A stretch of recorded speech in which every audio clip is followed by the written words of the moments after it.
Good afternoon. This is Bob Iacino along with Mike Arnold from Path Trading Partners.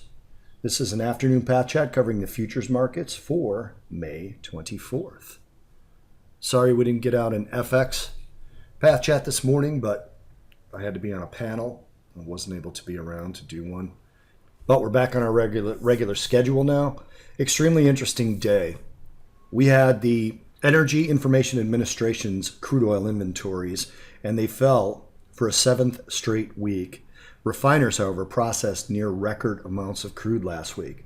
So the EIA said that crude oil inventories fell 4.4 million barrels for the week ending May 19th, more than the 2.4 million barrels that was expected by analysts. And total inventories are now at 516.3 million barrels, which is a decent decline. Still not below the 5-year average for this time of year, but getting there. That's a decent decline when you've got 7 straight weeks like that, with 5 of those weeks where it was more than 1 million barrels pulled out, in 2 weeks, over 4 million barrels now of those 7 weeks. So the draws are starting to be significant. It shows basically that gasoline demand is picking up in the U.S., and that shows in the gasoline stocks falling 787,000 barrels this week. Now the expectations were for a 1.2 million barrel drop. But again, we are starting to see tiny green shoots, is what we used to call them in economics, green shoots of gasoline demand. So get that inventory level back down below 500 million barrels, and that will actually spark price rallies. Now, the price did fall a little bit today. We did have a very small down day, but we've got the OPEC meeting, and the OPEC meeting essentially begins today in Vienna. And OPEC is supposed to discuss something that they actually announced already. Earlier in the month, Khalid al-Falil and Alexander Novak, who's the Russian energy minister and the Saudi energy minister, respectively, announced that their deal is going to be extended through Q1 of 2018. So essentially, OPEC, through Saudi Arabia and Russia, already made the major announcement they're supposed to be discussing at this meeting. Now, the Saudis are not idiots. They know that if they don't bring about something else, it's liable to produce a sell-off in crude oil prices. So that's enough about crude oil here. But if we don't get some sort of announcement about either a longer extension, more compliance, more countries joining the cut, or a deeper cut, so larger than the 1.8 million barrels that they've been doing for the previous 6 months. Unless we get any of those things, it most likely will result in a sell-off. I personally am expecting that that is going to happen. We're going to get more. We're going to get something other than just a reiteration of the extension, because right now it's really all about optics. It's all about the way things look. OPEC only manages to affect front month and possibly the next month in the futures world. They do not affect the curve any longer. The marginal producer is the U.S., and according to the EIA, we are now above 9.3 million barrels a day in the U.S., approaching that high average level of 9.4 million that we reached in 2015. We had a decent amount of activity out of the Fed minutes. The Fed has essentially announced in the release of the Fed minutes today that they are beginning to taper the balance sheet. Now, a lot of people talk about the taper tantrum and the beginning of the taper that happened a year or so ago, but all that was no additional purchases. The Fed still has a balance sheet, and when things expire, they take those proceeds and they buy new bonds or new securities to match the ones that just expired. So they keep the 2 trillion plus balance sheet at the same level. Well, in the minutes today, they basically said they were going to begin to let things roll off. Now, they still said they do it in an orderly fashion. And a lot of people are looking at this as double tightening, which it technically is. Bank of America actually did the math recently, and they essentially calculated that reducing half of the balance sheet is equivalent to 75 basis points of tightening.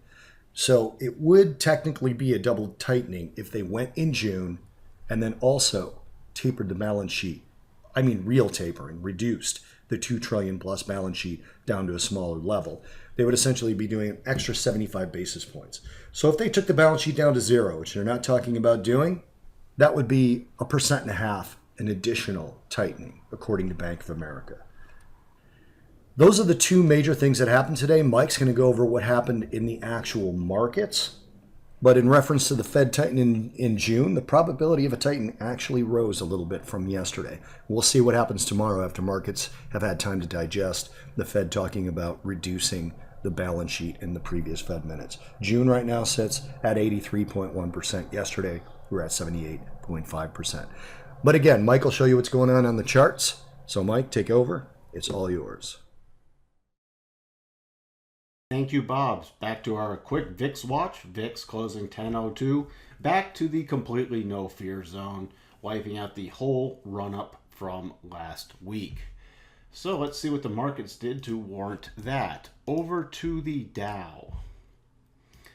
Dow found some resistance at our declining trend line, which the high today in the Dow was 21,022.82. That's going to be very minor resistance tomorrow. You're going to have some minor resistance about 21,035, and then we'd be watching for a return to the most recent pivot area coming in around 21,071. And once that's exceeded, 21,155 to 21,170 is the next area back up.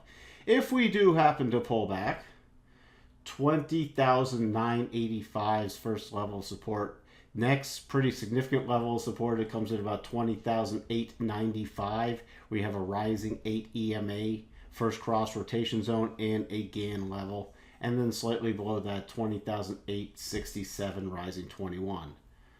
So those are the levels we're going to be watching for. If we did experience a bigger pullback, 20,800 is the next key level. Over to the S&P.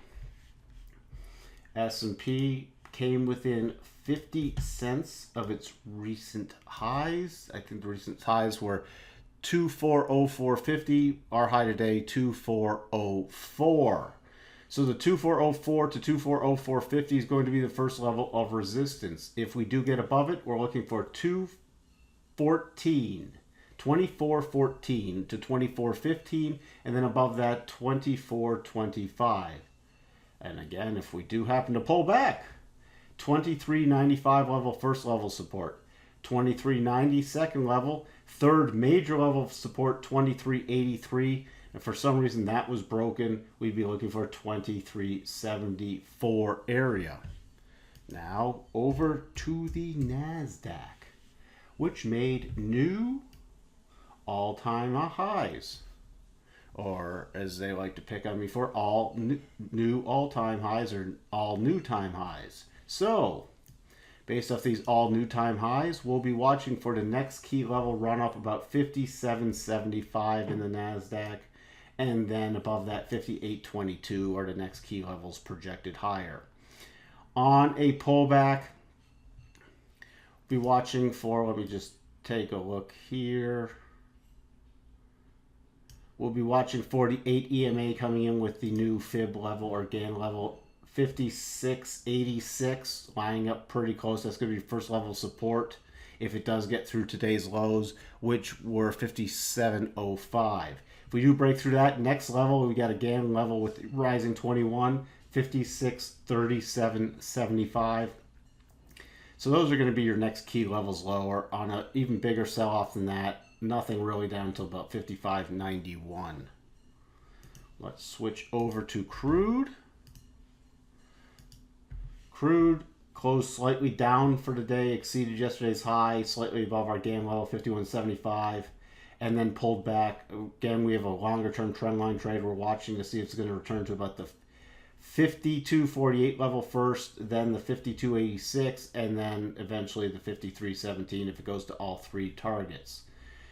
It found some support right at the $51 GAN level, also in the round number. So, rally tomorrow, 51.75 we'll be looking for, and then we don't have anything until that 52.51.